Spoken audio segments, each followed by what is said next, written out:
friends, Claudia here. Welcome back to my craft room. Today we have another little tour, a peek behind into more drawers. Let's shortly recap what we did last time. We talked about the shelf here, the left shelf in my craft room, what's in there and what it holds. And we also talked about the LX drawer unit on the left side of my setup. Now from here, today, as I said, we will go to move on to the right side of the main crafting aisle. This is going to be this shelf we're starting to talk about, and then later about the other drawer unit. So as you can see on top here, I do store my acrylic colors, and this is the shelf with the darker colors, with the cool colors. And as you can see on the left side, I do like to make and create some mixed media layouts every now and then, and the links will be below. And as you can see, the second shelf holds the warm colors, warm acrylic colors.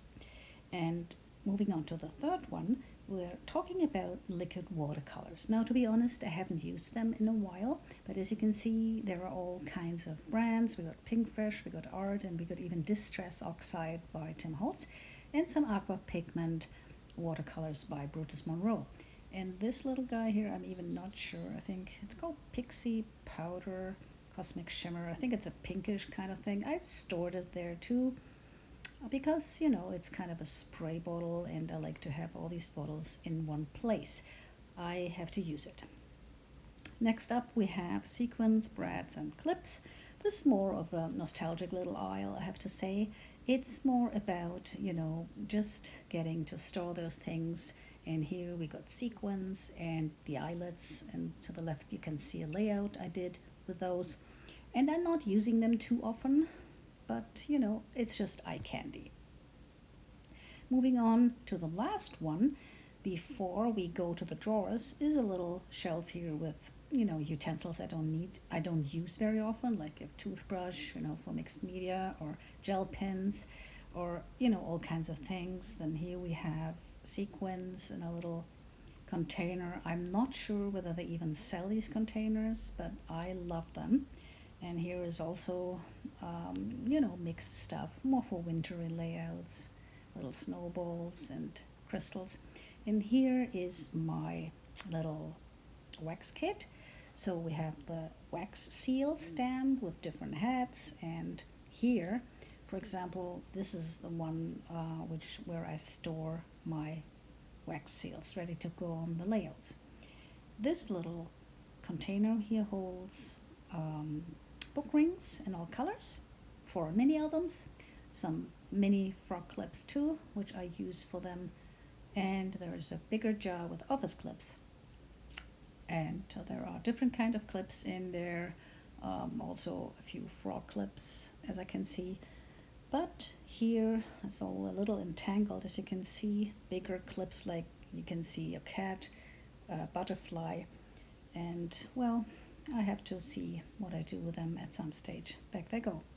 Here, right in front of this shelf, I just wanted to take a quick look through my Pinkfresh collection here of stamps and stencils and die cuts. Dies, metal dies, I have them mostly stored in, upright order, because that's when I best can see them. So there's a little bit of everything in there. I love the stencils they have, and I do use them quite frequently on my layouts, as you know. That's it for Pinkfresh, and here next to it is my Big Shot, and here we got, of course, the cutting plates. They look a little used, but that's a different topic. And now we're moving away from the right side here, from the right corner, and we are zooming in on the first right hand LX unit to my right side when I'm sitting there. And we're starting with the first drawer as announced. So this is all about stamping. As you can see here on the left side, I got different stamping blocks. I guess they would need some cleaning every now and then, but they're always in use. They come in different sizes, as you can see. And I also got, very small ones, and here is a smaller one. Get that out. It's good for little things.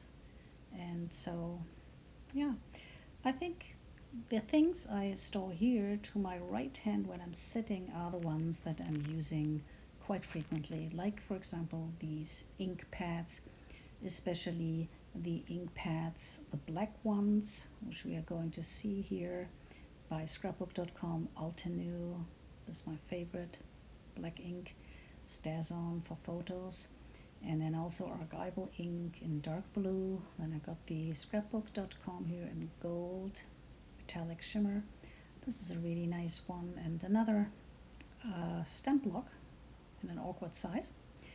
And then here to the left side I got a little collection of older little stamps. They're called roller stamps, I think. I like them because they have these little words on it, not dates really, but words and sayings. And this is just a dish for water, a collapsible water dish, which is quite nice, for on-the-go crops. Next up, in the next drawer, we have all the embossing powders, and I like to work with Brutus Monroe, and that's why I have them lined up here. And in this little corner here, you see the Versamark and the tool, and then here are actually other embossing ink powders.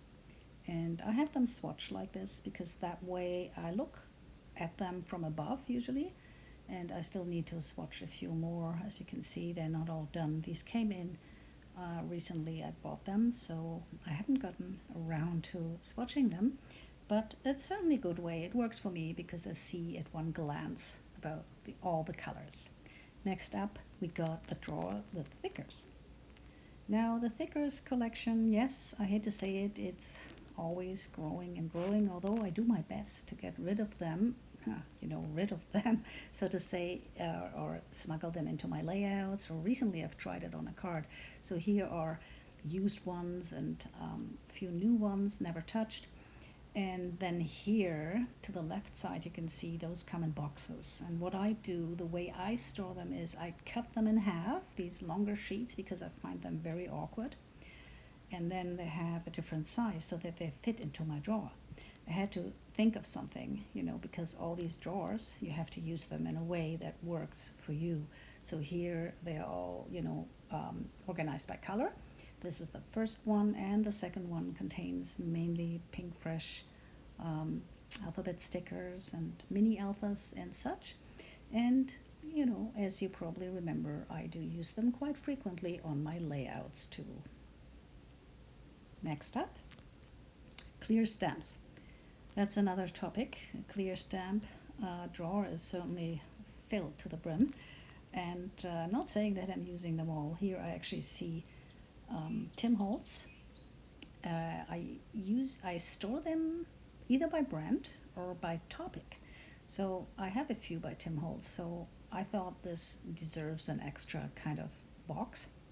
And then here you see the ones regarding love, the topic, and then here we have winter. There's actually the die cuts together with the stamps. Then here we have confetti words. It's by scrapbook.com. All the little words I need and I use very often. My favorite Kaiser Craft stamps and about faith. And these are the smaller ones, and the bigger ones are in a thicker stuff tainer, which is very useful, but these stamps are definitely not used very frequently. So they are not as often used. And the same applies to the bigger box here. It's seasonal ones like Halloween and stuff I don't use frequently, or not as often. So let's close that. Next up, last but not least, we have the acetate sampler and 6x6 paper pads. So here I love the acetate sampler. Sadly though, it will be discontinued soon, but I used to store them by month here. And I also have a stamp set by SCT. And then, as you can see, I have a few 6x6 paper pads, and they go best here, like Lawn Fawn, Echo Park, and also there's Honeybee. So they are all there. And to the right here, we got the A2 paper pads, Sunny Lane by scrapbook.com. And then we have the warm colors here, smooth cardstock, and a few more. I don't want to rummage through the whole one, but that's how I store my things. And as always, I close with telling you what's on my desk. So right now, as you can see, I've had a little bit of a haul here. I think I want to get a head start on Christmas cards this year. So the joy word and the shape dies with a tree seem to be nice. And then also there's honeybee here, a little baby stamps. I need that for specific cards. That's Catherine Pooler. I think it's the dogwood stamp, which I wanted to have. I love it. Then some Asking Magic sheets by Gina Kay. And here we have the Here and There collection with ephemera by Simple Stories. I'm excited to start creating with that. But I also wanted to show you this little album here. It's also only the cover, which I've made so far because I brought it to a baby shower. So I'm working on that album, but and here was the baby shower invitation, just a short glimpse of that, and a few keepsakes. So I will include all those things in that baby album. And that concludes our get together today. I hope you enjoyed the tour, and I hope you will come back next time, as I'm eager to show you the next two drawers, drawer units, so to say. And I also hope that you got inspired how to store things, or that you will let me know how you store things. See you again soon. Bye.